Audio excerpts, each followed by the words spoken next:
Rama Rama. Hare Krishna. Welcome to all the devotees to our Bhagavad Cosmology classes. So, in the last week, we saw that how Priyavrat Maharaj had divided the Bhumandala into 7 islands by creating 7 concentric oceans. And then we also saw within each and every island, there are many more subdivisions such as varshas. In Pushkar Deepa, there are 2 varshas. In the intermediate dvipas, there are 7 varshas. Because the intermediate dvipas were divided into 7 divisions by 7 mountains. So these are the 7 mountains because of which the 7 varshas were formed. From each mountain, there comes one river that provides water to that respective area. You see here, this river giving water to this inside varsha. This river gives water to the outside varsha. This river coming from this mountain gives water to this varsha. This river gives water to this varsha. Because their sustenance is all depend upon rivers only. They don't have to wait for rains. So this is the special feature of other dvipas.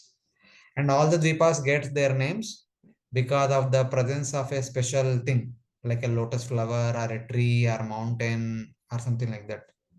So that also we kind of discussed last week. So sun making the Manasutara mountain as orbit day in day out, it revolves around the Bhumandala. That is said in the Bhagavatam. So this is the position where generally the sun's chariot wheel is located. That's how Bhagavatam says. As you go inside, we have similar divisions. As you go further inside, we have same divisions. Finally, the divisions within Jambhudvipa are not presented in this 20th chapter. So today we are going to discuss about Jambhudvipa. What are the divisions and subdivisions of Jambhudvipa and its intermediate parts, etc., etc. So this was the discussion we had in the last class. Anyone has any questions based on your studies at your respective places from the previous discussions? Prabhuji, just one question. Garbhodakshai Vishnu, where does he get the light from, Prabhuji? Garbhodakshai Vishnu? Yes, Prabhuji. He does not need light. He himself is self-manifesting. As we read in Bhagavad Gita, Natat Bhashete Shuryo Nashashanka Napavaka. Okay.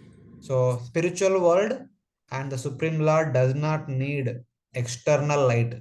They themselves are self-illuminating. Okay, perfect. Thank you, Prabhuji. Other devotees, any questions?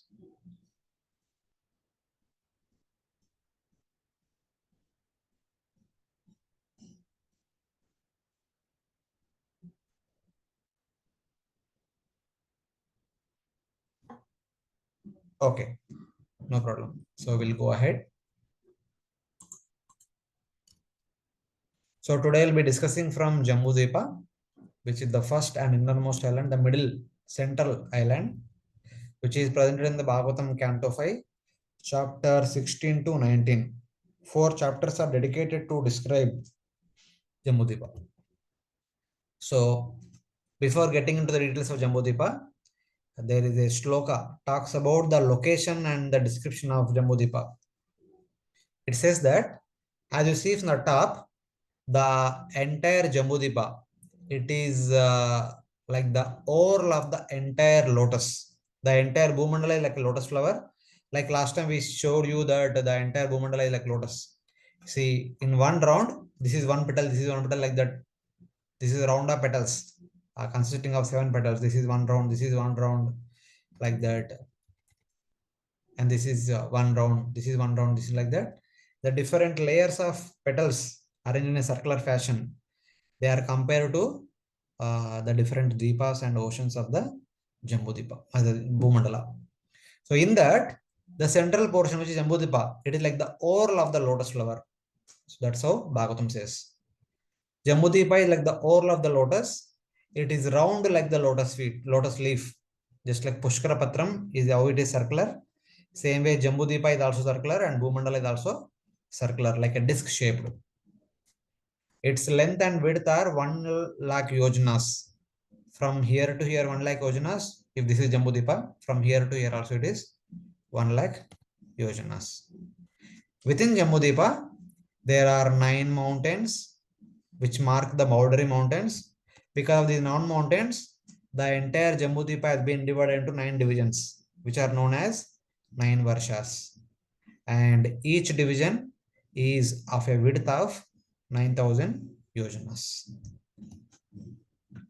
And just like Privrat Maharaj divided the Bhumandala into 7 divisions and gave them to his 7 sons, similarly, his eldest son, Agnidra, had 9 sons. So he had given these 9 divisions to 9 of his sons. And the 9 sons ruled the 9 divisions of Jambudvipa. Among the 9 divisions, the central varsha, the varsha located in the middle, is known as Ilavata Varsha. In the middle of that Ilavata Varsha, there is a mountain known as Sumeru mountain. Sometimes it is also called as Meru mountain. Meru or Sumeru both are same in one sense. And that Meru mountain located in the middle of Ilavata Varsha, which is located in the middle of Jambudvipa, looks like a pericap of the lotus like Bhumandala. So what does it mean? Here is a picture you see. If the center lotus is like the Bhumandala, one round of petals is like one island and ocean. And this is the orl of the lotus. The central portion is like the orl, Jambudvipa, and this pericap is the Mount Meru. The Mount Meru will be like the pericap. Jambudvipa is like the orl central portion and filament portion where filaments are there. And remaining petals are all like the different dvipas, different islands and different oceans, which are there in circular fashion. That kind of example is given in the Bhagavatam, so that we can easily relate to it. We can imagine by looking at a lotus. Okay, this is how the Bhumandala look like. This is how Jambudvipa look like. This is how Mount Meru look like. This picture, if you draw the orl of the lotus with the pericap, it is like this. This is Jambudvipa, which is flat like the Pushkara Patram, the lotus leaf, round and flat. In the middle, there is Mount Meru. The length and width of the Jambudvipa is 1 lakh yojanas, 0.1 million yojanas. Same way, the height of the mountain is also 1 lakh yojanas, 0.1 million yojanas. Out of 1 lakh, 84,000 yojanas is located above the surface of the Jambudvipa. 16,000 is there within the Jambudvipa. Just like when we construct a building, the building construction goes 1 or 2 floors down below also as a basement. Same way, Mount Meru also, part of it is inside the Jambudvipa, remaining is above. Just like you see this filament is not filament, what is this called as pericap. Just like this pericap, as you go upward, it is becoming bigger and bigger and bigger in size. Same way, the Mount Meru also, as you go upward, it becomes bigger and bigger in size. At the base, its diameter is 16,000 yojanas. On the top, its diameter is 32,000 yojanas. This is like a conical structure, cylindrical conical structure. As you go upward, the diameter is increasing. It becomes twice to the diameter of the base. So this is about Jambudvipa with Mount Meru. So this is about like a sideway. If you see like this, when you go to the top, you go here and look downward. How does the Jambudvipa look like? Is this one. So this is the entire Jambudvipa. In the middle, we have Mount Meru, whose diameter is from here to here 16,000 yojanas at the base. To the north of this, there are 3 mountains known as Neela, Shweta, Shringavan, which divide the Jambudvipa into different varshas known as Uttara Kuru Varsha, Hiranmaya Varsha, Ramyaka Varsha. To the south of Meru, there are 3 more mountains known as Nishada, Hemakuta, Himalaya. And here there are 3 varshas: Harivarsha, Kimpurusha Varsha, Bharata Varsha. To the east and west of Mount Meru, there are 2 mountains known as Gandhamadana and Malevan, and which create 3 more varshas: Ketumala Varsha, Ilavrita Varsha, and Bhadrashva Varsha. So these, the yellow one are the 9 Varshas, and the white one were the 9 mountains. Of course, there are 8 white and Mount Meru. Along with that, there are 9 mountains. This is 1, 2, 3, 4, 5, 6, 7, 8, 9, 9 mountains. 1, 2, 3, 4, 5, 6, 7, 8, 9, 9 Varshas. So these are the divisions of Jambudvipa. Within Jambudvipa, we have these 9 Varshas as 9 divisions. And Bhagavatam says the width of each division is about 9,000 yojanas. From here to here 9,000, here to here 9,000, here to here 9,000, here to here 9,000, here to here 9,000, here to 9,000. So all these mountains, their width is 2,000 yojanas. From here to here 2,000 yojanas. And height, which is perpendicular to the screen, the height is about 10,000 yojanas. Height is 10,000 yojanas. All these mountains, heights are 10,000 yojanas. Mount Meru is 84,000 yojanas in height, is very tall. So remaining all 10,000 yojanas. So it's like that. But these 3 varshas are of different dimensions. This is 34 by 31, 34 by 34, 34 by 31. Ilavrita is said to be square. So from here to here 34, here to here 34. But in the middle mountain is there. The mountain diameter here to here is 16. 34 minus 16 is 18. So from here to here it is 9, here to here it is 9, here to here it is 9, here to here it is 9. So like that Acharya say, even Ilavrita Varsha also, though externally it is 34 by 37, 34, but since there is a mountain inside, from one mountain to other mountain, the width, land width is 9,000 yojanas only. Like that Acharyas reconcile it. So these are the 9 different dimensions of, the 9 different divisions of Jambudvipa. These are all varshas, mountains. So here, Sukadeva Goswami is saying about the dimensions. He says that these varshas are toward the north. These varshas are towards south. This varsha is towards west. This varsha is towards east of Mount Meru. With respect to Mount Meru, he kind of says some directions. So this is a little tricky thing. Kindly pay attention. This was our universe, our entire universe. And this leaf was Jambudvipa, the Bhumandala. This was entire Bhumandala. Within that, there were so many divisions. And except the central one is like Jambudvipa. Here we had sun. The sun is traveling above Bhumandala, like a circular fashion. From the beginning, we are seeing that sun is traveling like this, sun is traveling like this. So now, the previous picture which we saw are different divisions in Jambudvipa. This was Jambudvipa. Different divisions were there. Those divisions which are this side of the Meru, Sukadeva Goswami is saying that is north. Those divisions which are this side of the Meru, he says that is south. Those divisions this side, he says that is east. Those divisions which are this side, that is west. So like that he says. But if you see, the sun is actually traveling like this. So when Sukadeva Goswami says this is north and this is south, they are not actually true north and true south. Because the true south is down below the Bhumandala. True north is above the Bhumandala. Even in our daily observation also, if you see the east, west, north, south directions and also daily movement of sun. The sun rises in the east and during noontime it will be above our head. In the evening it sets in the west side and the midnight it is below our feet.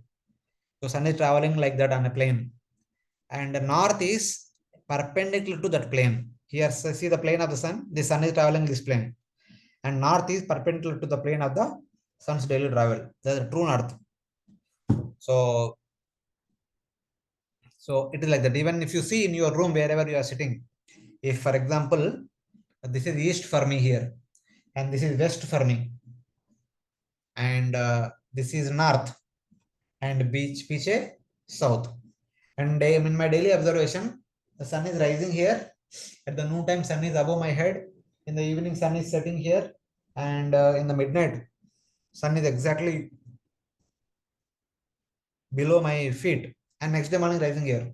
The sun's daily motion is like this. If we take this as a plane, and the north, true north is perpendicular to this. True north is toward this side. This is the true north is located this side. So that means the plane of Bhumandala is perpendicular to the line joining true north and true south. So in this room, for me, according to my experience, if this is the Bhumandala plane, if this mobile surface is the Bhumandala plane, then sun is traveling like this. Sun is rising here in the eastern side, setting here in the west side. This noon time is here and midnight is here. So Sukadeva Goswami calling the direction of the midday sun at the south, this side, because we are describing the directions of the divisions of the land of Jammu Deepa and the surface of the Bhumandala. The divisions are here. Actually, the Jammu Deepa is like this. The sun is moving like this. So we are talking about these divisions. But true north is above the Bhumandala. True south is below the Bhumandala. When Sukadeva Goswami says north and south, they are not in actually the true north and south. They are actually the two directions for which we have not given any name. The above direction, we don't have any name. We say above, but there is no name like east, west, north, south. And below, we say below only. There is no name. But in order to explain the geometry of Jambhudvipa, geography of Jambhudvipa, he called them as north and south. So these are actually apparent north and apparent south. They are not actual north and actual south. The actual north is perpendicular to the plane of the sun's movement, and the actual south is below the plane of the sun's travel. But where midday direction, whichever we see, that is the south. Midnight, that is north. So Sukadeva Goswami is talking to Parishit Maharaj. These directions are with respect to the place where they are discussing. A place known as Shukatal, which is located nearby Hastinapur on the bank of Ganga. That is where they are discussing. From that place, these directions are indicated like this. So that we need to remember. Then we don't have any confusion about the dimensions. In reality, the Bhumandala is like this and sun is traveling like this. But for us today, based on our experience, sun is moving like this. So the Bhumandala is parallel to the plane of the sun. So this is the Bhumandala plane and sun is traveling here like this. Because of which, this is actually true north, this is true south, and this direction, so they go sun is telling as the south, and this direction as the north. So that's how it is.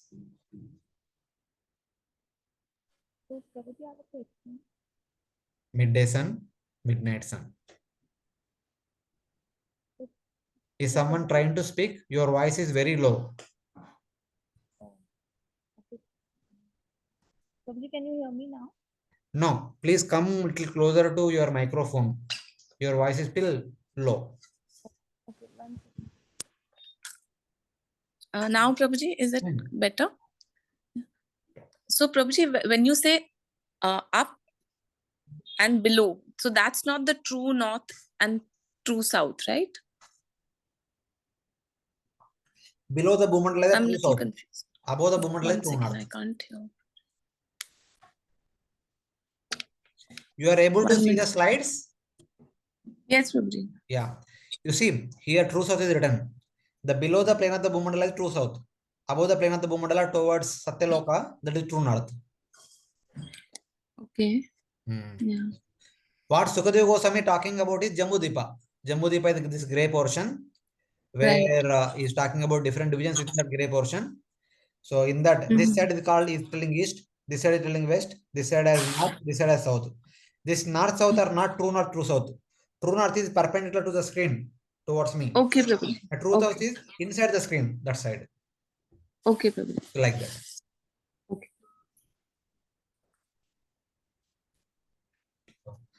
Any other devotees have any confusion?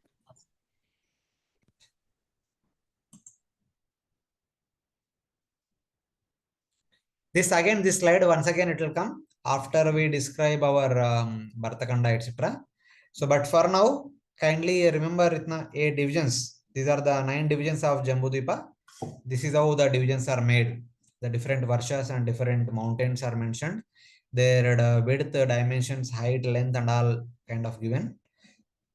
So it's like that. Here is Bharata Varsha.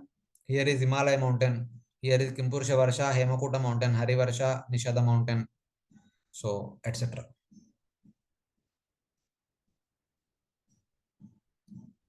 So this is another picture of the same Jambudvipa. This is entire Jambudvipa with Mount Meru and other mountains. This is surrounding saltwater ocean. Within that saltwater ocean, there are so many small islands. This is another picture. These mountains are all 2000 yojanas in width, 10,000 yojanas in height, and from here to here it is 9,000 yojanas, here to here 9,000 yojanas, here to here 9,000 yojanas. So like that. This is another picture of entire Jambudvipa. In Vayu Purana, there is a verse which describes the shape of entire Jambudvipa. Dhanurva samsite gnyaye dve varshe dakshinottare. Two varshas in the north and south are like the bow shaped. This is like a bow. This is like a bow. Four varshas are long. Hiranmaya Varsha, Rammeka Varsha, Hari Varsha, Kimpurushar. These are long varshas. One is square. This is Ilavata Varsha. It is like a square. Two other varshas shaped like bows on end and running horizontally enter the sea. This one here looks like a bow. Here looks like a bow, but they are horizontal and going to the ocean. So this is how the shape of the Jambudvipa has been presented in the Vayu Purana.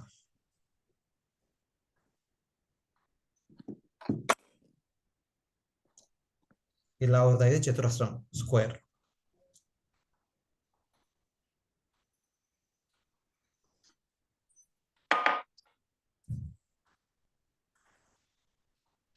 These are another pictures of Jambudvipa.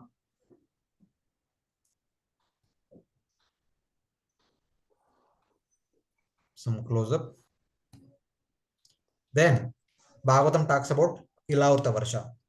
Within Ilavata Varsha, there are so many mountains and rivers, like etc. etc. So many things are there. They are all mentioned. So this is Ilavata Varsha. In the middle, there is Mount Meru. Surrounding Mount Meru, there are 8 mountains. Karavira, Kailasha, Jatara, Devakuchuta, Trishunga, Makara, Pavana, Pariyartha. Their dimensions are, the width from here to here is about 2000 yojanas. Height is also 2000 yojanas. Length is 9 plus 9. 2 mountains are there. So from here to here 9000 and here to here 9000. Here to here 9000 and here to here 9000. So like the two mountains combined together, one after the other, total 18,000 yojanas. These 8 mountains are located 2 in each direction. After them, there are 4 mountains. Their names are Mandara, Meru Mandara, Suparshva, and Kumuda. Mandara, Meru Mandara, Suparshva, Kumuda. On top of these 4 mountains, there are 4 trees, huge, gigantic trees. And after them, there are 20 mountains. They are called as Kesharachala mountains. These are like pencil type of mountain. Later on, we see the image. So that time you will get more clarity. But these are known as Kesharachala mountains. Basically, pencil type goes to the top of the Meru. So these mountains height is 2000 yojanas. These mountains height is 10,000 yojanas. Here 10,000 yojanas. And these mountains height is, they are as high as Mount Meru. Mount Meru is about 84,000 yojanas. And they are also about 80 to 84,000 yojanas high. Then, while describing these mountains, Bhagavatam says that Ashtabir etai paristitro Agni Riva Paritas Chakasti Kanchanagiri. With Mount Meru in the middle, all these mountains which are surrounding, everything appears to be like a Yajna Kund, a sacrificial altar. Like this. So the Mount Meru, which is made up of gold, is like the fire in the middle. And the remaining, all the surrounding mountains are like the 3 different walls. All these walls are indicative of different mountains.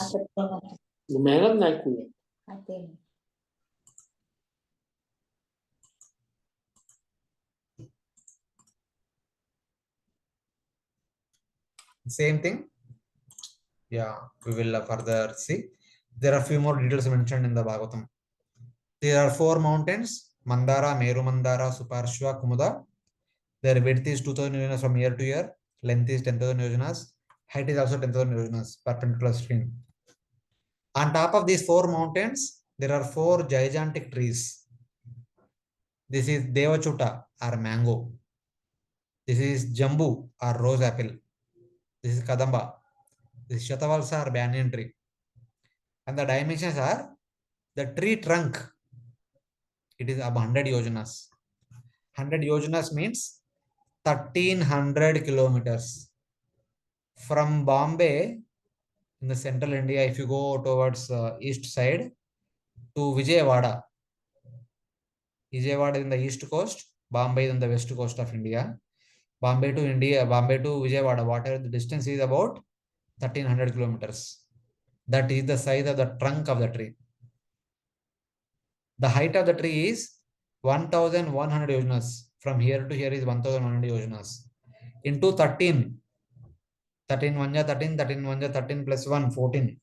141, 1,41,000, sorry, 14,100 yojanas is the height of the, or 14,100 kilometers is the height of the tree. The same way, the branches start from the trunk and go to a distance of 1,100 yojanas. So about 14,100 kilometers is the length of the branches horizontally. That is the gigantic size of the tree. Please kindly imagine how big it must be. The trunk itself is from Bombay to Vijayawada, or any distance that is about 1300 kilometers. Whatever place you might think. I don't know what is the distance between Bombay to Ahmedabad. It may be a little less only.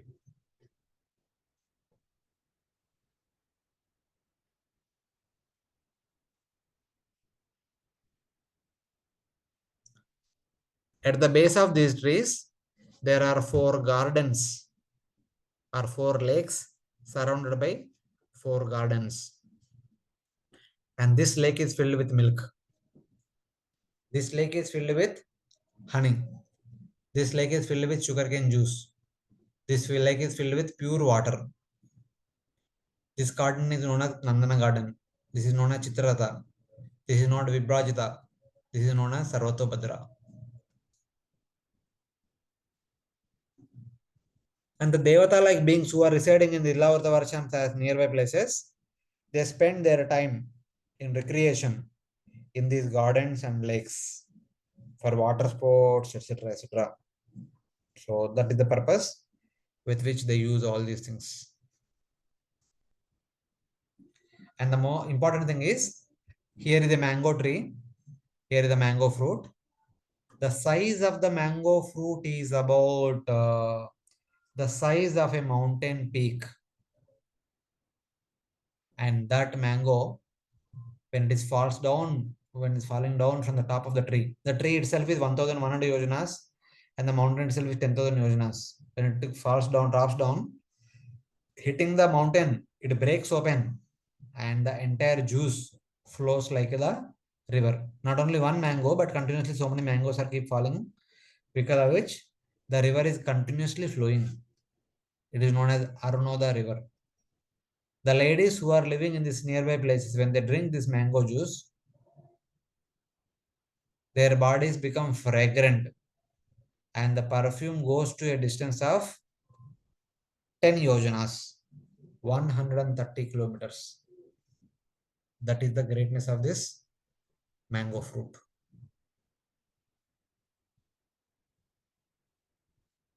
And then, more important than that, here is a Jambu tree.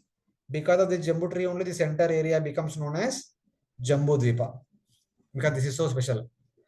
The jamun fruit, which we generally get just after rainy season, we get the jamun fruit. When these jamun fruits, which are like the huge elephant, the size is like that of a huge elephant, when they fall down from the top of the tree, they also break open. They also flow like a river. that is known as Jambunada river. Okay, and on the both sides of this river, on the river bed, there is mud, sand, etc. When the mud and sand is moistened by the Jambunada river, and eventually the moistened sand, when that is dried by sunlight and wind, the sand transforms into gold. So gold is naturally available on the bank of a river. So the people who are residing in this area, they take this gold and make very nice household paraphernalia, and also make beautiful ornaments, and they wear upon themselves. So gold is freely available, naturally available. As much as one takes away, that much is again formed. It is simply the river bank, whatever mud is there, when that is dried up, when moistened by the river, dried up by the sunlight, then there is gold. So even if one takes, how much one will take? So it is unlimited. So that is the thing. And from the Kadamba river tree, on top of this tree, there are so many honeycombs. And every honeycomb is filled with honey, so much overflowing. The honey is constantly dripping down from the tree. All over the tree, there are so many honeycombs. The honeycombs, when they fall down, I mean, when they're dripping down, they flow like water canals. Like that, Bhagavatam said that there are 5 canals, each with a width of 40 meters. 40 meters honey canal, 40 meters wide honey canal. The length, we don't know how length it is. But this honey is a pure honey, directly dripping from the top of the tree. And the people, when they drink this honey from this river, their body emits a fragrance that goes to a distance of 100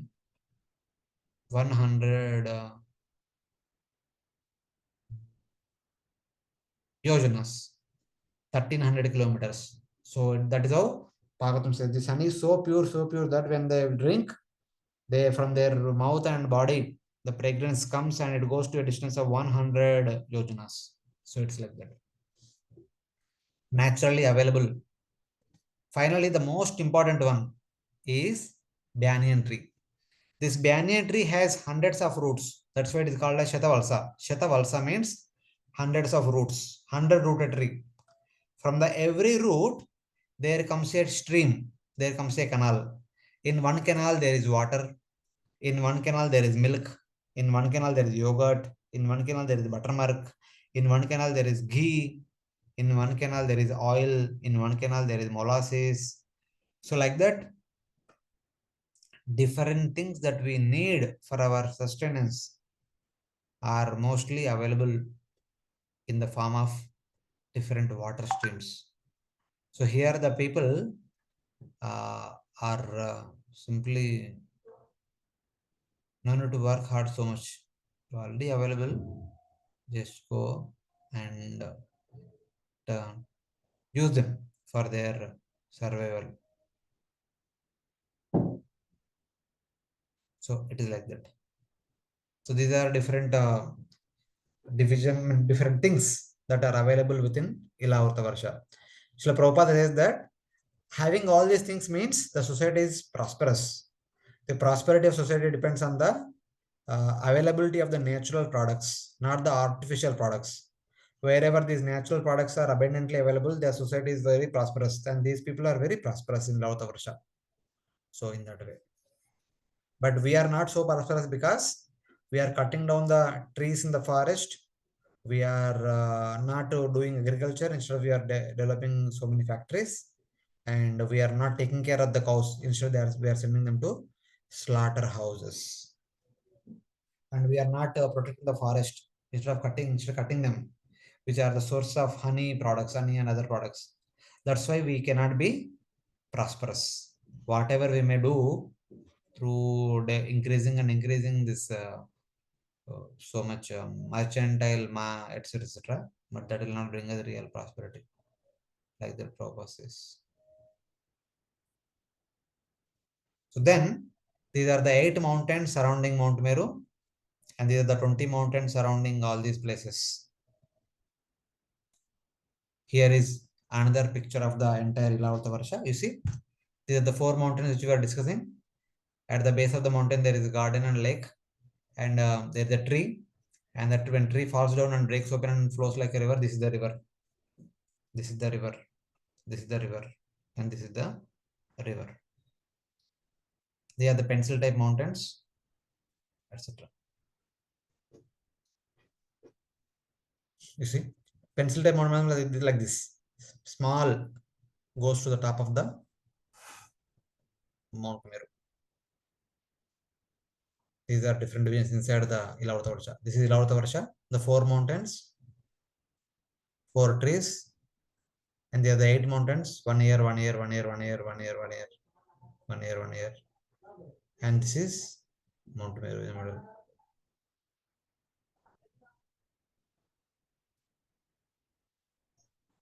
So these are the 20 filament mountains, the Kecharachala mountains, which are going up to the top of Mount Meru, all the way here.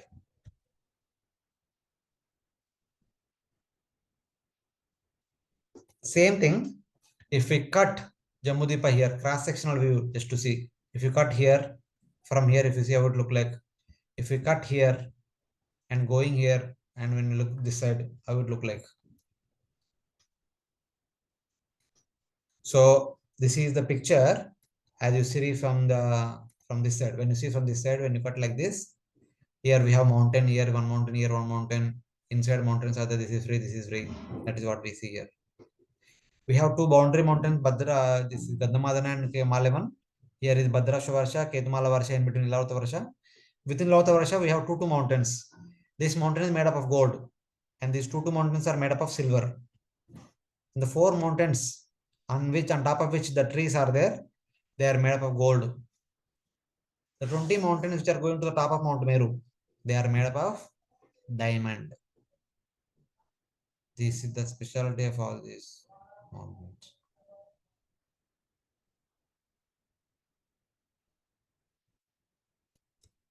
In the next other side of the cross section, if you see, so these are the 6 mountains, 3 this side, 3 mountains and 3 varshas, 3 mountains and 3 varshas. Within Ilavarta Varsha, there are 2 mountains, silver mountains, and 1 mountain, golden mountains, and 5 mountains in 4 directions. 4 5 are 20. They are Kesharachala mountain, diamond mountains. So this is the cross-sectional view of Jambhudvipa from the left-hand side. So this is the Jambhudvipa, which we have briefly discussed. This is on the plane of Jambhudvipa and surrounding everything, and we also discussed about Ilavarta Varsha. Then Bhagavatam, this chapter said that on top of this Mount Meru, on the upper surface, there are 9 townships. The 8 Lokapalas and Lord Brahma have their townships. These are not the permanent residential places. Instead, they come here to spend some time for recreation or to discuss how the universal management is going on for their purpose. All the different devatas have their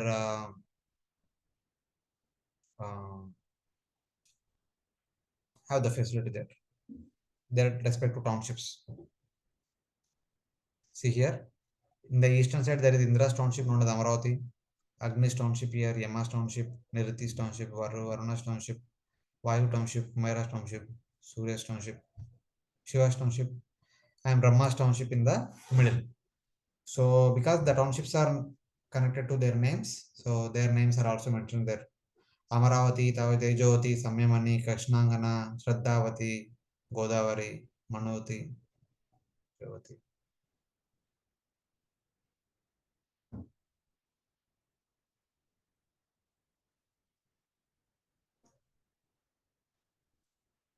This is how we can see their images somewhat like this. These are the townships which all these devatas have for recreation purpose.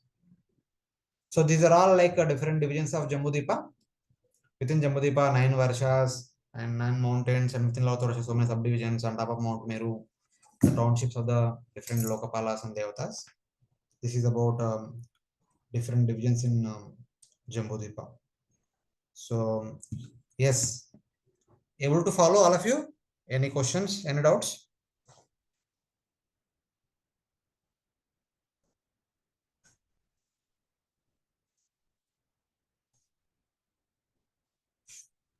Hare Krishna. Prabhuji, can you explain again the Ilavrata, that Jambhudvipa? This cross section. So this cross section is basically, see, when you cut here, exactly cut in the middle and take away this part, only keep this part, then you look from this side. Yeah, from here if you see, it looks like this.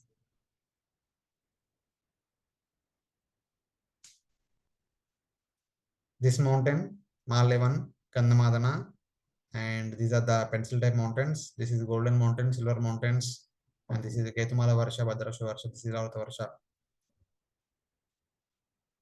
You see, when you cut here, you see this mountain here, and this mountain also, these mountains like that. Whatever cross section is there, that's how it is. We look like this one. And same thing when you cut here like this and take away this portion and you stand here and see this side. Here Bharata Varsha, this Himalaya mountain, Kimpursha Varsha, Hemakuta mountain, Hari Varsha. So like that, all these mountains will be seen here. This is basically a cross-sectional view. How does they appear to be? We are seeing from the top or sideways, na? So this just to have an impression how does they are located. So in that way. Is it okay? Yes. Okay, thank you. Other devotees?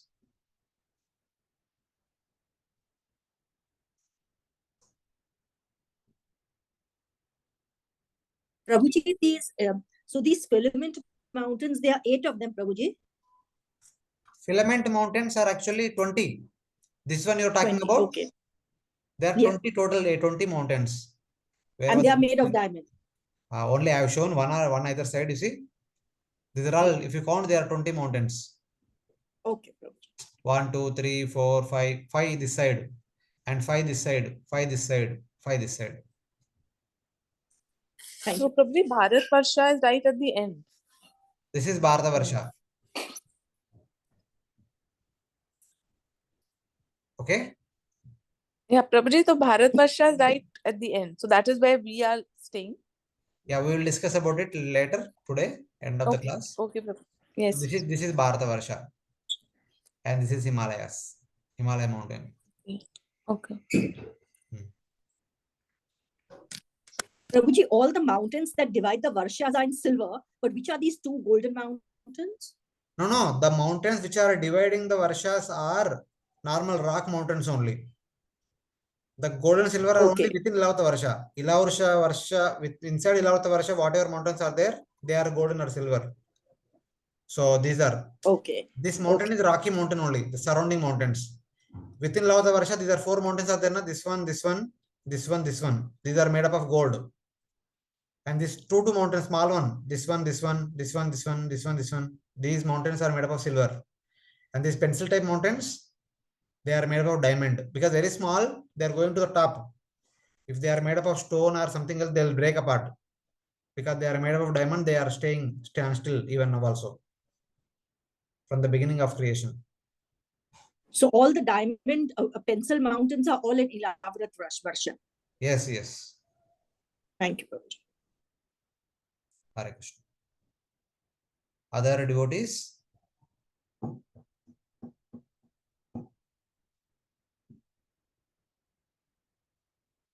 हरे कृष्ण प्रभु जी। हरे कृष्ण। तो प्रभु जी ये सब mountains पे और सब diamond silver golden में वो सब रहते हैं क्या लोग वहां पे प्रभु जी? यस यहाँ पे बहुत सारा लोग रहते हैं। अभी हम थोड़ा 1-2 स्लाइड से बाद हम चर्चा करेंगे यहाँ पे कौन कौन है करके। हम एक काफी स्लाइड्स आएगा तभी हम चर्चा करेंगे। अभी हम सिर्फ इतना ही चर्चा करें बस। माउंटेन्स क्या है, रिवर्स क्या है, कितना डायमेंशन है, कितना विस्तीर्ण है, उसके बारे में चर्चा कर रहे हैं। बाद में लोग आएगा। अच्छा okay, thank you so much Prabhu ji. या वहां पे देवता like a kind of devatas stay there. अच्छा Prabhu ji. Okay Prabhu ji, thank you.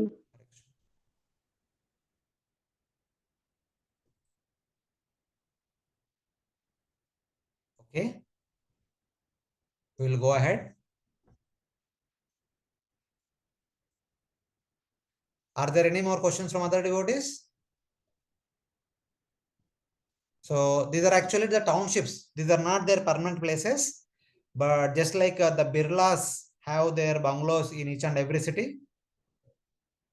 In Hyderabad, we have Birla Temple. For Balaji, they constructed one Birla Temple. And next to that, they have their bungalow. And in Jagannath Puri also, they have a bungalow. Whenever Rath Yatra happens, our pandal is erected next to that Birla's bungalow only. Maharaj and some of the senior devotees stays in that bungalow, their bungalow only. We use their bungalow for yatras. So like that. Like that, Devatas also have their bungalows at different places in the universe. So these are their bungalows and also what we can say farmhouses. So very nice farmhouses with waterfalls and other things, etc. Like as it is shown in this picture. So like this. Since they come there for recreation, they need to have facilities like that. So in that way. So these are all details from 16th chapter of the 5th canto.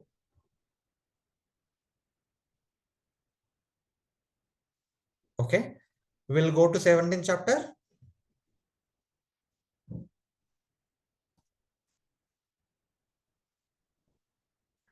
The first 10 verses talks about how Ganga entered into our universe and also how it travels all over different parts of Jambhudvipa. So this is directly connected to Lord Vamana. So when Lord Vamana expanded, when he raised his feet, the toenail of the upper feet touched the universal shell. Then there was a crack in the universal shell. Then the causal ocean, which was outside the universe, entered into our universe. First it came to Satyaloka. Then Lord Brahma collected this water and used the same water to wash or do abhishek of the lotus feet of Lord Trivikrama or Lord Vamana. Then it became known as Bhagavat Padi. After washing the lotus feet of Lord Vamana or Lord Trivikrama, the water is coming down. That's why it is called as Bhagavat Padi. Then passing through Janaloka, Tapaloka, Maharloka, it comes to Dhruvaloka. There Dhruva Maharaj also worships this water, which is directly manifesting from the lotus feet of Supreme Lord. In fact, after washing Lord's lotus feet, they become Charanamrut. He worships Lord Vishnu, he also worships the Ganga. Because Dhruva Maharaj, wherever he is staying, it was originally belonging to Lord Vishnu, Kshirodaksha Vishnu. So Lord gave it to Dhruva Maharaj. Previously, it was known as Vishnu Pada. So since Ganga has come to Vishnu Pada and passing through Vishnu Pada, Ganga from there on it will be called as Vishnupadi. Then it will passes through Saptarushi Mandal, then passes through Svargaloka, Bhuvarloka, then comes to the top of Mount Meru. So in the middle we have Brahma's township known as Manavati. It comes there, then it becomes divided into 4 streams. One to the east, one to the west, one to the north, one to the south, like that. The 4 streams going in 4 directions, they fall down from the top of Mount Meru. And then passing through the Jambhudvipa in those 4 directions, finally the Ganga joins the saltwater ocean, which is there surrounding Jambhudvipa. So this is how the 4 streams of Ganga are passing through the 4 directions of Jambhudvipa and finally enters into the saltwater oceans. Correct. So it's like that.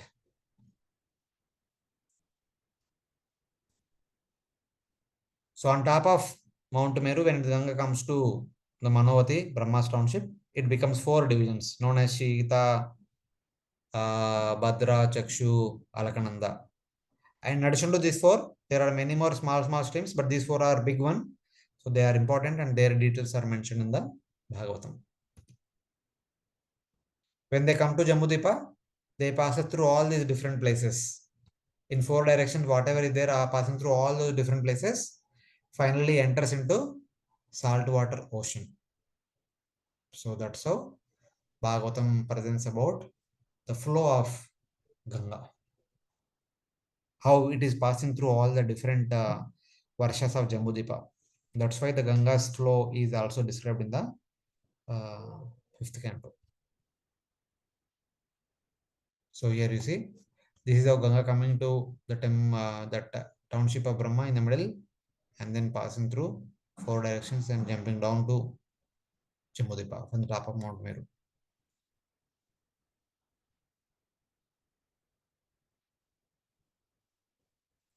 It falls on the Gandhamadana mountain and goes It's to like a Bhadrashini. waterfall there. Yeah, yes, waterfall only.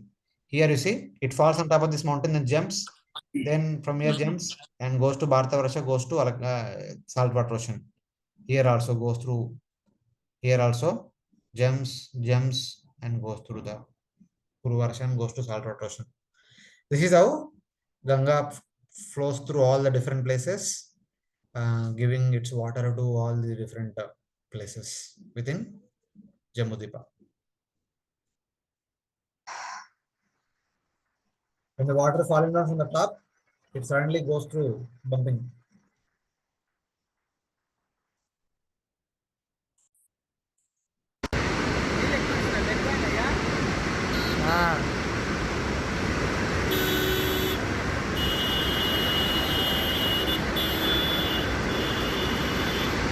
Here is one jump, again one jump, like that.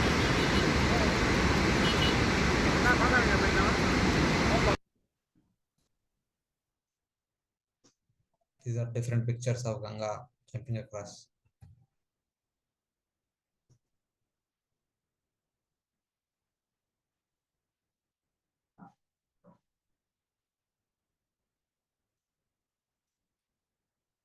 This is about Lord Vamana.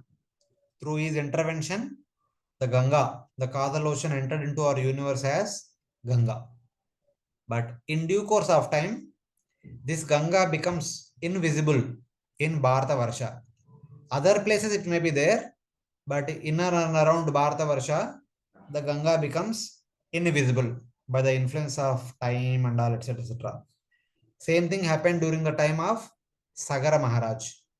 When Sagara Maharaj was ruling, he was performing 100 Ashwamedha sacrifices. During the 100th sacrifice, Indra stole the horse and kept it in the ashram of Lord Kapila. So Sagara Maharaj had 16,000 sons. He told them to find out the horse. He searched all over Jambhudvipa, they could not find. He told them to dig around. It may be kept hidden in the underground. They dug around. While they were digging, they displaced so much mud from one place to other place. As a result of which, surrounding Jambhudvipa in the ocean, there appeared so many small islands. They were all called as Upadvipas, subcontinents. So then, his father again told, go down below the Jambhudvipa. So they dug further. They came down all the way up to Patala Loka. That is where our Lord Kapila was performing austerities. And they came to Lord Kapila. They saw the horse. They thought that it was Lord Kapila who stole the horse. They wanted to kill him. With the raised weapon, they were running fast toward the place where Kapila was performing a meditation. Then the fire element in their body increased and burned them alive there itself. So you see, these are the ashes of all those people. They are all burnt alive. And Sagara Maharaj had one more son through another wife known as Asamanjasa. His son was Amshuman. And Amshuman was told to go and find out the whereabouts of his uncles. And Amshuman, eventually understanding he went down. He came down to Patala Loka. That is where he saw the burnt bodies of all these uncles, and Lord Kapila is here. He offered some prayers to Lord Kapila. He requested Lord Kapila's permission for taking the horse. Lord Kapila says, okay, take it. Then he requested Lord Kapila to deliver all his uncles and forgive their mistake. Then Lord Kapila said that, please bring Ganga down here. By touching the waters of Ganga, they will be delivered. And Anshuman took the horse back, delivered it to his grandfather. His grandfather completed the yajna and made his grandson Amshuman as the next king. He went to the forest. Amshuman ruled for sufficient time. Then he made his son Dilipa as the next king. He went to the forest to perform austerities so that Ganga will come down and his uncles will be delivered. He did not become successful.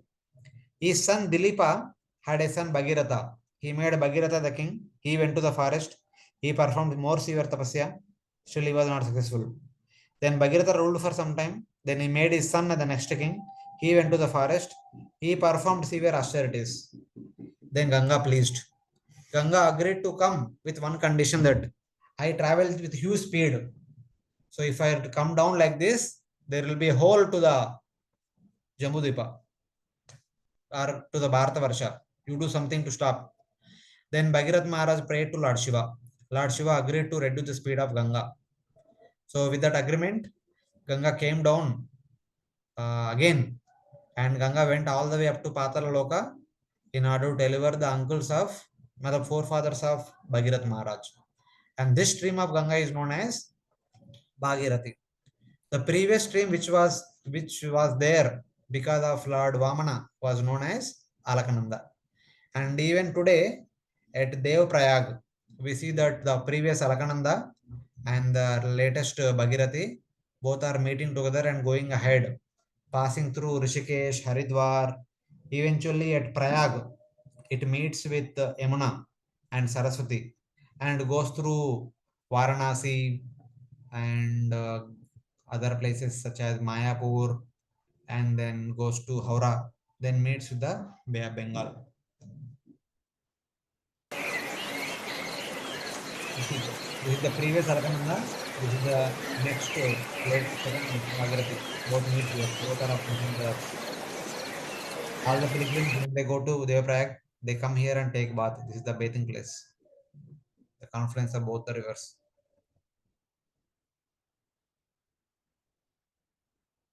This is Rishikesh, where Ganga is being worshipped.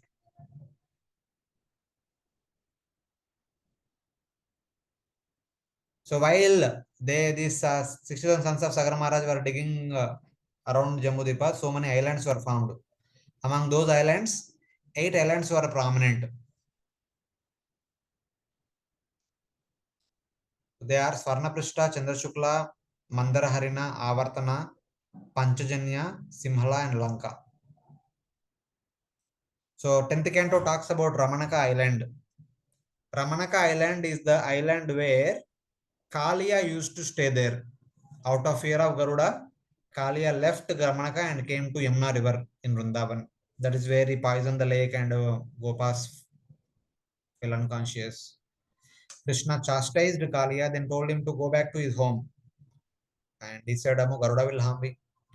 Lord Krishna said, no, Garuda will not harm you. My footprints are there on your road, so go back.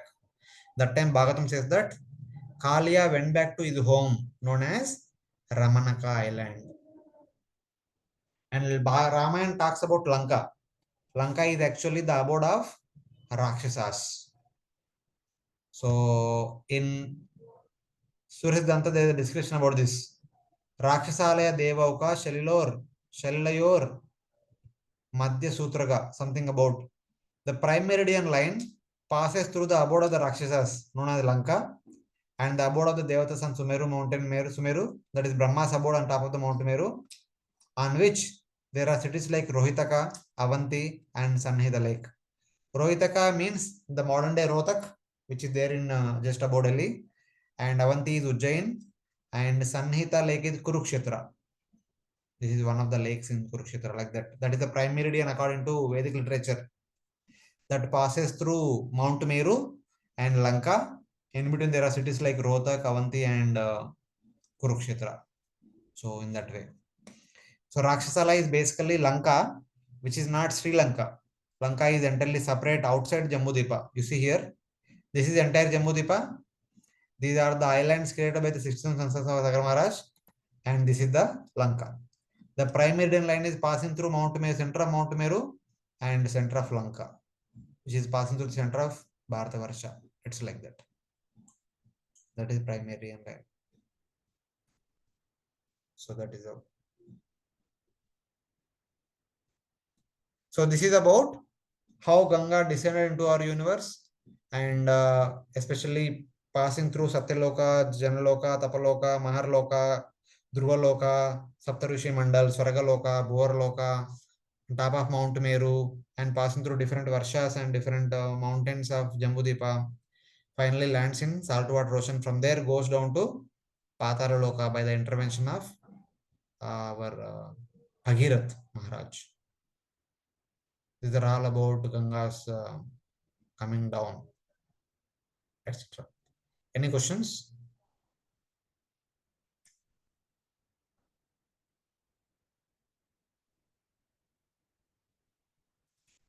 Hare Krishna, So devotees. Prabhuji, this Prabhuji, just Lanka has one nothing to do question. with Sri Lanka.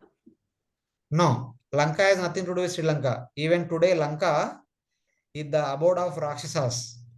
The Vibhishan, after the entire Ramayana was over, Ramayana war was over, Lord Rama made Vibhishan as the king of Lanka. Even today, Vibhishana is residing in Lanka. It is said that once in every 12 years he comes to Srirangam and to worship Ranganath Swami. So it's like that. Prabhuji, one thing I didn't understand is that when the 16,000 sons were digging, when they were digging the ocean, the islands were formed. No, they are digging on the boundary of the Jambhudvipa. When they are digging, they kind of put the mud into the ocean. Okay. So that mud became they are known as the digging the island. boundary of Jambhudvipa. Yeah, they are all Upadvipas. And then they are throwing the mud and they goes on the islands. Yeah. Here it says this. Jambhudvipas Rajan Upadvipan. They are called Upadvipas. Subcontinents situated around Jambhudvipa. They are not part of Jambhudvipa. Upadvipa means the Dvipas located nearby Jambhudvipa. They were caused, right? Sorry? But they were caused by digging Jambhudvipa. Yes. But they were caused by digging. Yes. While digging Jambhudvipa on the boundary only, they found. Yes. That is true. Okay. Thank you. Yeah. Other devotees?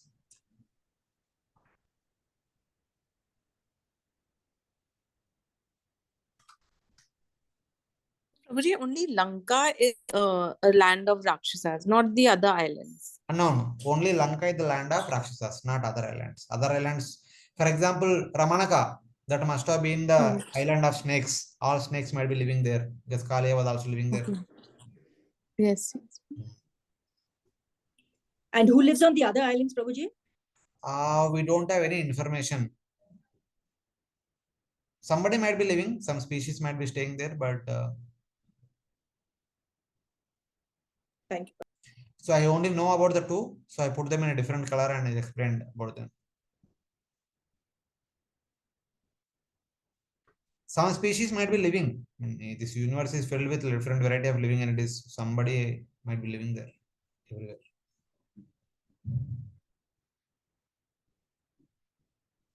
Okay. If there are no questions from other devotees, we'll move on. Description of the 8 heavenly varshas from verse number 11 to 15. It says that out of the 9 varshas in Jambhudvipa, Bharata Varsha is known as Karma Bhumi, the field of Karma, Karma Kshetram. The other 8 Varshas are known as heavenly places on earth. What do you mean by heavenly places on earth? So Bhagavatam says that within our universe, there are 3 places where heavenly opulence are located. They are known as Divya Swarga, Bhauma Swarga and Bila Swarga. What are they? Divya Swarga is the combination of both Bhuvarloka and Swargaloka. The upper, as you go towards north, true north, we come to Bhuvarloka and Swargaloka. They are called Divya Swarga. These are actually whatever when we Swarga we say na, that is actually referring to Bhuvarloka and Swargaloka. They are all heavenly abodes. Bhauma Swarga is the entire Bhumandala except Bharata Varsha. Only Bharata Varsha is Karma Bhumi. The remaining part of the Bhumandala is called Bhauma Swarga, the heaven on the earthly level. Third one is the lower 7 planetary systems are known as Bila Swargas. Last week we discussed that they are called Bila Swargas because they are like bill. 7 bills are there within the Bhumandala, but they are all filled with so many opulences. That's why they are called Bila Swargas. So somebody might question why there is a need of 3 different Swargas. Swarga means a place filled with opulences. But Divya, Bhauma, Bila indicates what is their consciousness? Divya Swarga, the mode of goodness is prominent. Though they may have so many opulences, the residents of the heaven, they use all the opulence in service of Supreme Lord. And then they use for themselves. Primarily, they all use everything for the service of the Supreme Lord in Divya Swarga. And Bhauma Swarga is the place on the earthly realm where people use all the opulences both for the service of the Supreme Lord and also for their enjoyment. It is 50-50. Bhagavan ke liye bhi, mere liye bhi. But in Bilaswarga, there is no concept of serving the Supreme Lord. Here, mode of ignorance is prominent. Mode of goodness, mode of passion, mode of ignorance. So they only have one concept. Everything is meant for my enjoyment. There is no need to serve the Supreme Lord. So like that. Prabhuji, what about Bharat Varsha? Bharata Varsha is Karma Bhumi. Ashoka में 7 माला 73 अभी कहाँ से I can't hear him. 1 second, somebody is speaking. So, in Bharata Varsha also, it is also at the level of Bhauma Sarga only. We are also in the mode of passion. In Bharata Varsha also, primarily we are like them. If we have opulences, we say that, okay, I will use it for service of the Lord also, and I will use for my enjoyment also. We have both, so we have the same features almost. But when we improve our consciousness to Divya Sarga consciousness, then we become proper devotees. If we reduce our consciousness from Bhauma consciousness to Bilaswara consciousness, then we become atheist. Then we say everything is meant for me only. Kya Bhagavan, kya ye, sab chhod do. Like that. But in general, we are predominantly in the mode of passion. So it's like that.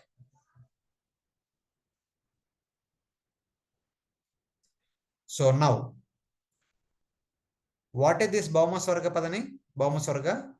These are the places to enjoy the remainder of pious activities after leaving Swarga. Swarginam Punya Shesha Upabhoga Sthanani. When a person in Bharata Varsha, having performed a lot of piety, having accumulated a lot of punya, after death, they will go to heaven. That is Divya Swarga. They enjoy 90% of their punya in the Divya Swarga. With the remaining 10% punya, they will come down. When they come down, they take birth in Bhauma Swarga in order to enjoy the remaining part of the punya. Then they, out of 10% remaining, they enjoy 99% punya there. With the remaining 1% punya, they take birth in Bharata Varsha, where they can again work hard, perform so many rituals and accumulate so much piety. Again go to Swarga, enjoy, come down, again go to perform rituals, accumulate karma, again accumulate punya, again go to Swarga and enjoy. That cycle is going on since time immemorial. It's like that. So this Bhauma Swarga is the intermediate transitory places. So it is like that. Then when someone takes birth in Bhauma Swarga, how does they live? How long they live? What are their opulences, etc. Bhagavatam says that they live like devatas for 10,000 years. Whoever is born in Bhauma Swarga, their lifespan is 10,000 years. More or less, thoda niche upar hoga, but 10,000 years approximately. Then they have the bodily strength like that of 10,000 elephants. Whoever born here, they are very strong and powerful. 10,000 elephants strength they have. Then they also have wives who conceive children only in their last year. Out of 10,000 years, 9,999 years they live normally. But in the last year, they have children. So when they start begetting children, they should understand that their time is ending here. So, but in their, I mean, one may say that a child in the last year only means they will only have one child only, 1 year may. Who will take care of the child growth and all, baby care, etc., etc., one may say. But in the heaven or in the heavenly abodes, even the Bilaswarga, all these Taragas, the birth is entirely different. when the male and female come together after the procreation, within a muhurta time, the child is born. They don't have to wait for 9 months pregnancy period. Within 48 minutes, a muhurta kal, the child is born. And then within another muhurta kal, the children become youth. 16 years or 20 years or whatever we can say. So like that, that's all. And those children will remain as youth as long as they live for 10,000 years in these abodes.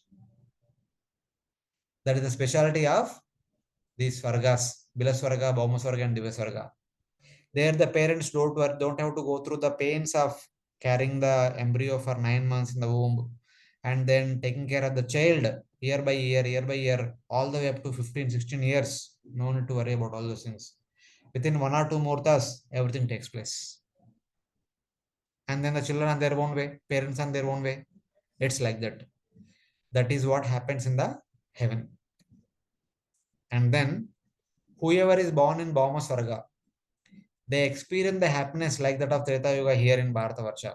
Within Bharatavarsha, whatever happiness our people, the Treta Yuga people have, that kind of standard of life living is there in the heaven, at least in the Bhauma Swarga. In the main heaven, it could be much more superior than that, but it is like that. So these are the different characteristics of Bhauma Swarga vis-a-vis Bharatavarsha. But unlike these places, in Bharatavarsha, we hardly have our lifespan of 100 years, in which nowadays people are dying out of so many diseases, this, that, heart attack. Oh, so living 60, 70 years has become a big thing. And then what to speak of small, able to lift some 10, 15 kgs. Here they have 10,000 elephants. And then what strength we have? We can't even carry our bag. We need wheels to pull the bag. So our situation is entirely different. And our standard of happiness, we don't know where we are in comparison to Treta Yuga happiness. And here, the children is the biggest responsibility in Bharatavarsha. The child birth and to become parents nowadays, it has become a big thing. At least in the past, the fertile rate was at least more than 90%. Now they say that fertile rate is gradually decreasing every year. The parents have to go through a lot of counseling and this thing, that thing. To get natural fertility is very rare nowadays, very difficult. More than 50% people are taking counseling and also taking help of IVF and etc. etc. And then 9 months pregnancy period, taking care of children. This is all a huge responsibility, because everything that we do is connected to huge responsibilities. That's why our place is called as Karma Bhumi. The Bharatavarsha is called as Karma Bhumi. So everything needs a lot of involvement, care, and surrender here. But in the heavenly abodes, in the Bhauma Swarga and heavenly abodes, everything is naturally available. Here, for our sustenance, we need to work hard, go to office morning and late night, everything, etc. But in other places, everything they need is naturally available. As we read in the Ilavarta Varsha, whatever facilities that were there in the Ilavarta Varsha in the form of streams, there is water stream, milk stream, yogurt stream, ghee stream, butter stream, honey stream, sugarcane juice stream, this stream, that stream. Everything is naturally available. They don't have to work hard only at all. Go to office, no office concept there. But here, we have to work hard morning to evening to get something. Nowadays, whatever we are getting, we are not sure whether they are proper or not, organic, inorganic, genetic modified food, this, that, this, so many things. So that is what is the difference between Bharatavarsha and other places. So that is about the vis-a-vis comparison between the Bhauma Swarga and Is there a Bharatavarsha. picture we can see this Bhauma Swarga, like how you've been showing the pictorial pictures? So basically, in Jambhudvipa, yeah, except this Bharatavarsha, the remaining all Bhauma Swarga. This is all Bhauma Swarga.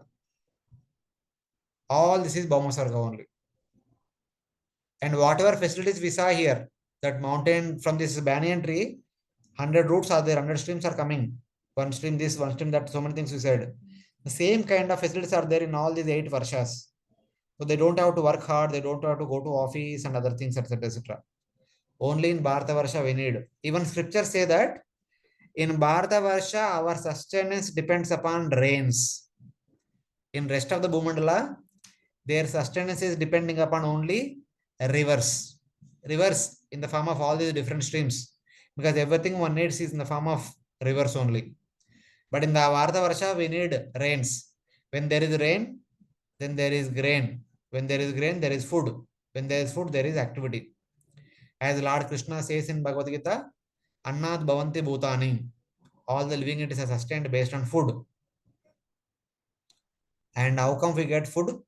Parjanyat Annasambhava. Wherever there is rain, there is food available. We can't live long based on depending on the rivers. Except Ganga, all the rivers can dry out very soon if there are no rains for 2-3 years. So wherever the river facilities are not there, we see, especially in South India, many places, the lands are dry lands. So it's like that. So, and Annat Bhavanti Bhutani Parjanya Dhanasambhava. How come rain comes? Yajnat Bhavanti Parjanyo. So we need to perform yajna. It is by yajna Parjanya will come. How yajna is performed? Yajna Karma Samudvavaha. By executing our varnashram duties, the performance of yajna is accomplished. That means we have to do our duties according to our varna and ashrama, offer all the results to Supreme Lord. That is called yajna. So that's why our place is called Karma Bhumi, because we need to do our duties and offer them to Lord Yajna. That is called Yajna. Then only there is rain. Then only there is food crops. Then only there is sustenance. Otherwise, there is a drought and destruction. So like that. Prabhuji, what is earth? Where is earth is meaning what? It's not Bharat Varsha, is not earth. Earth is full, like this whole thing. Yeah, good that you asked that question, but we need to wait for, seems that you need to wait till the next week. It is 12:50. That is presented in the next section. So in the next class, we will discuss where exactly we are located, what exactly this Bharata Varsha is all about, where are we situated, how are we situated, etc. etc. will come in the next part of our presentation that we will discuss next week or in the next class whenever we have.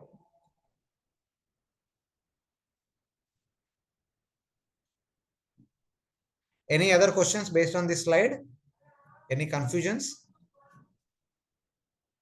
Or anybody thinking, ye to acha hai, Bhaumaswarga, very nice place, no work, no working, no hardships, everything is naturally available, no need to go to supermarket, this, that, no Swiggy, no Because Zomato. probably your first is Bharat Varsha is the field of karma.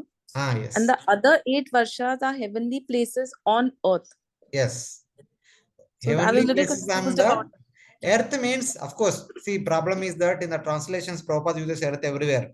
So that's where heavenly places on the earthly land, heavenly places on the Bhumandala, basically. Here earth means Bhuloka or Bhumandala in that way. Okay, Prabhuji. This is the bigger earth, the entire Bhumandala. The rest of the Bhumandala except Bharata Varsha, the entire Bhuloka except Bharata Varsha is Bhaumaswarga. So in that way.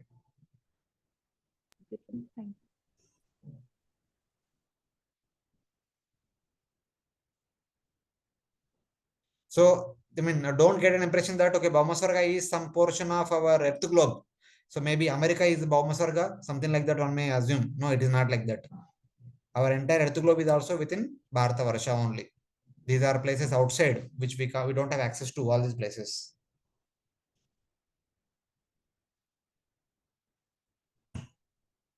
Yes, Prabhuji. Thank you. Prabhu Yes. Ji Yes, yes. कौन सी जगह कहीं जहाँ पे वो आपने वो प्रभु जी कौन सी जगह कहीं जहाँ पे लोग भगवान का नहीं करते, खाली अपने एंजॉयमेंट के लिए है, इग्नोरेंस में और उसमें रहते हैं, पैशन में, वो मुझे नहीं ओनली स्वर्ग, अच्छा स्वर्ग ओनली अपने लिए यूज करते हैं, भगवान का सेवा में यूज नहीं करते, बिकॉज यहाँ पे सब असुर लोग निवास करते हैं, असुर लोग रहते हैं इधर. अच्छा अच्छा Prabhu, okay okay, thank you Prabhu ji. Correction. Hare Krishna. So before closing today, there was a question: who is living where? What are the different people living in all different places? Here is a summary slide which gives a brief understanding of who are the people living in different places. So we had 9 varshas in Jambhudvipa: Ilavurta, Bharata, Bhadrashva, etc. So, and they are divided by these mountains.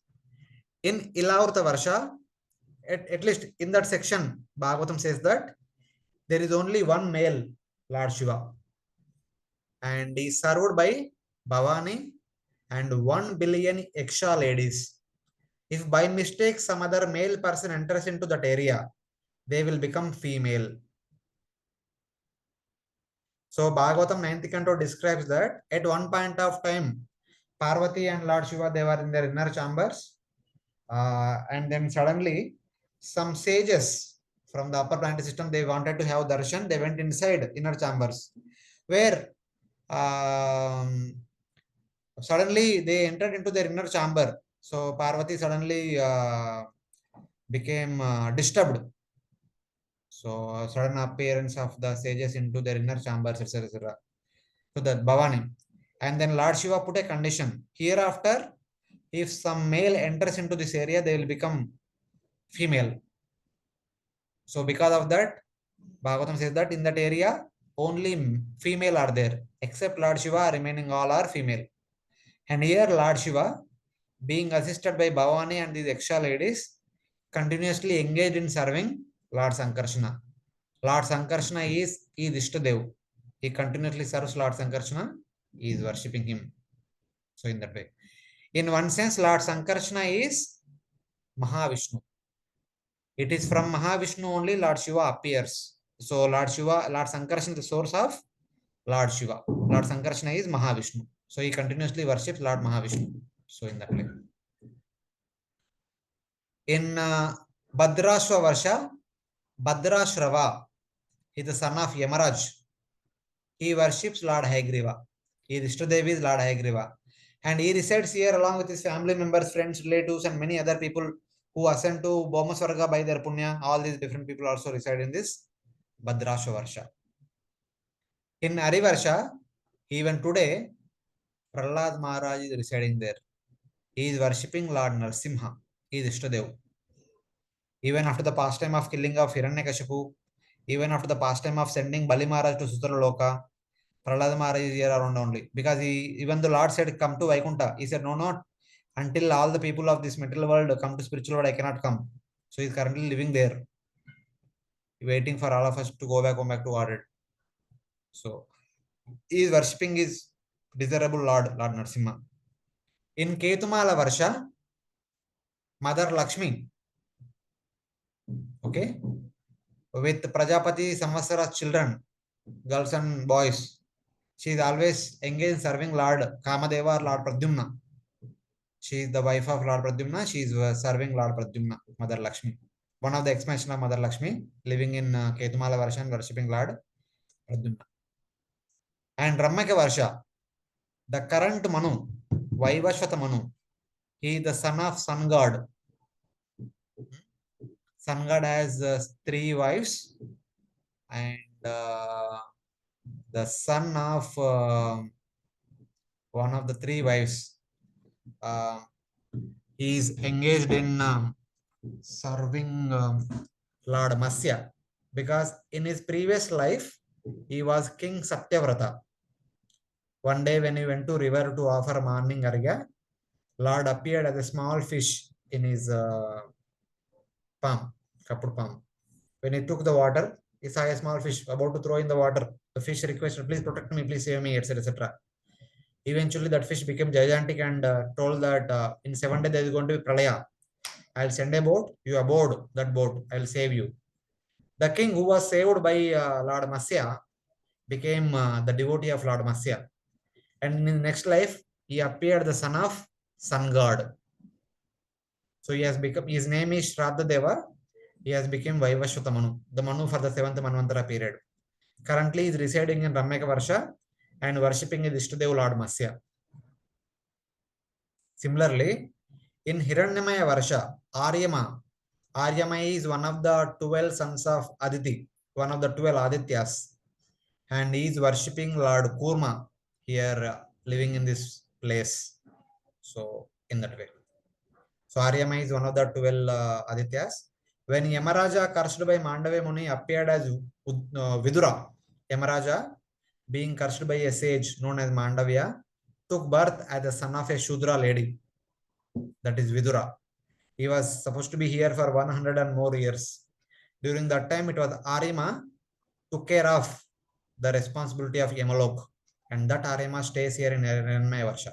He is worshipping Lord Kurma. He is Ishtadev is Lord Kurma.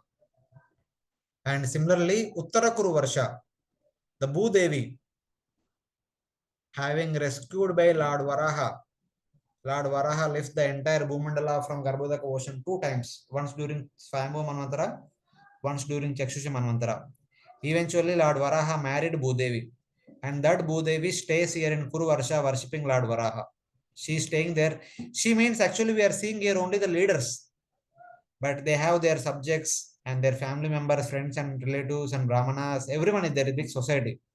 The leaders' names are mentioned here. For example, in the next one, Kimpurusha Varsha, Hanuman and Sugriva names are mentioned. Here in this, when Ramayana was over, when Lord Rama was about to return, he requested Hanumanji, please come. And Hanumanji said that, no, my dear Lord, I want to, no, he asked that, if I have to come to spiritual world, I have to leave this body here only, okay, I will come along with this body. Lord Rama said, you have to leave this body here. Then he said, no, I don't want to leave this body. Because you have embraced me, I don't want to leave this body here. Then, okay, if you want to stay here, how long you want to stay? I want to stay here as long as your glories are sung. Then Lord Rama said, my glories are sung throughout the day of Brahma. Then he said, I will stay here till the end of the day of Brahma. That's how Hanumanji, his close friend Sugriva, and all the other Vanaras who assisted Lord Ram during the time of Ramayana battle, they are all currently staying in Kimpurusha Varsha, worshipping their Ishtadev, Lord Rama. And then in the Bharata Varsha, on the edge, on top of the Himalayas, Naranara and Rishis are performing tapasya from the beginning of the day of Brahma.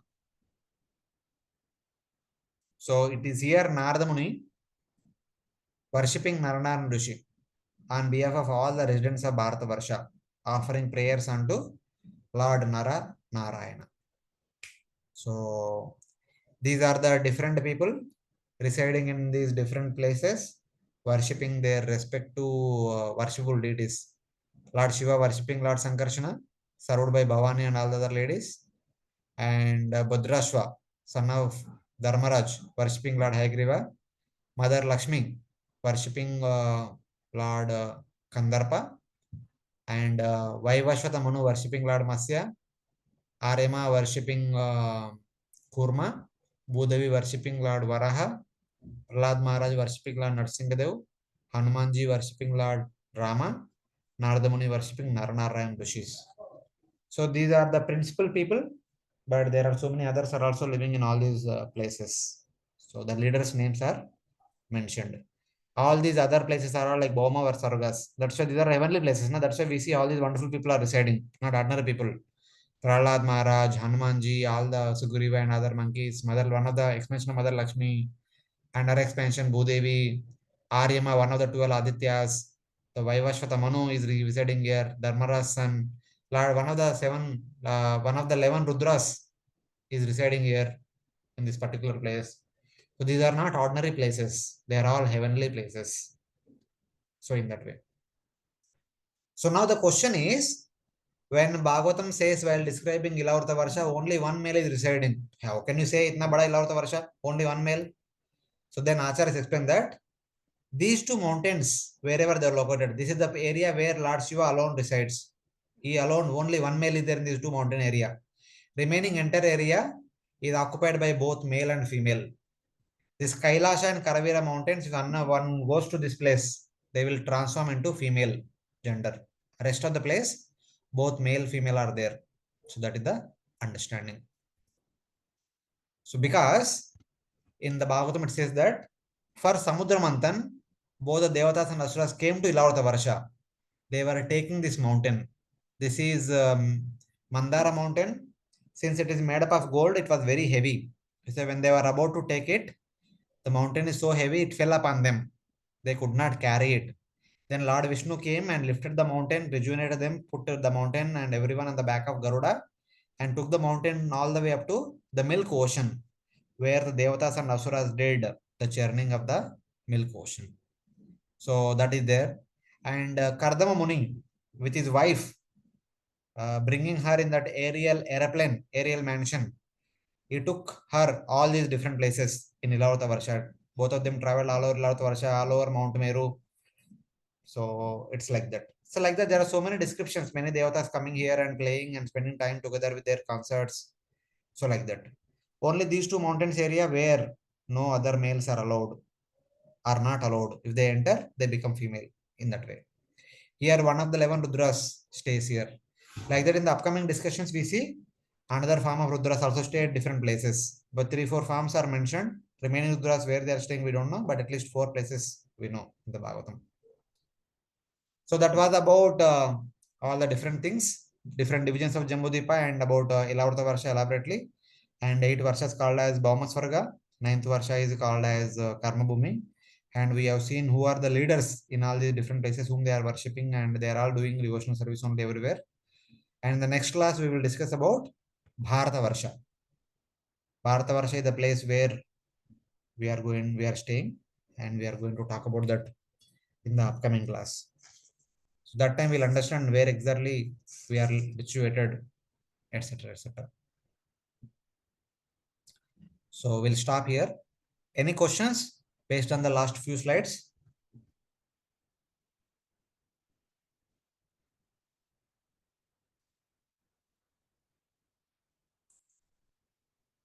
Hare Krishna. Our devotees are able to follow? Is it going overhead? Prabhuji, we are trying to assimilate. We'll read Prabhuji again after the class. Okay. Prabhuji, No if you issue. tell us the pages also from which. No, we start from the chapter 2. I mean, last time you read about the Prevrat Maharaj dividing the Bhumandala into different divisions. After Yes. that, this Jambhudvipa description comes. So you start Yes. reading from there on. But anyway, when So you are we'll reading, if you have any questions, you write down. Otherwise, you will forget. Yes, So that we Prabhuji. can discuss in the next class. So Prabhuji, in one of the slides, it was written GOF, where you said Lakshmi. Goddess of Fortune. GOF means Okay. Goddess of Fortune. Prabhupada writes Supreme Personality of Godhead. We use SPOG. Yes, Prabhuji. So in that way, GOF means Goddess of Fortune. Yes, Prabhuji. Okay. Thank you, Prabhuji. Correction. Any other devotees have any questions?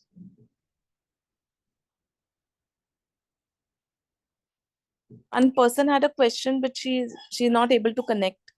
So may I send it to you personally, Prabhuji, later? Okay, no issue. Because she's not responding now. She sent me just now that she has a question. She got logged out. She's not able to log in again. Okay. So no issue. I'll ask her, Prabhuji, whatever. Yeah. Okay. Prabhuji, next week we'll have class.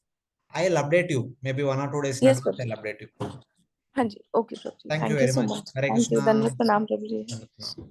Prabhuji, 1 minute, Prabhuji. Hare Krishna. Prabhuji, can you just show us the first slide when you started? First slide. Okay.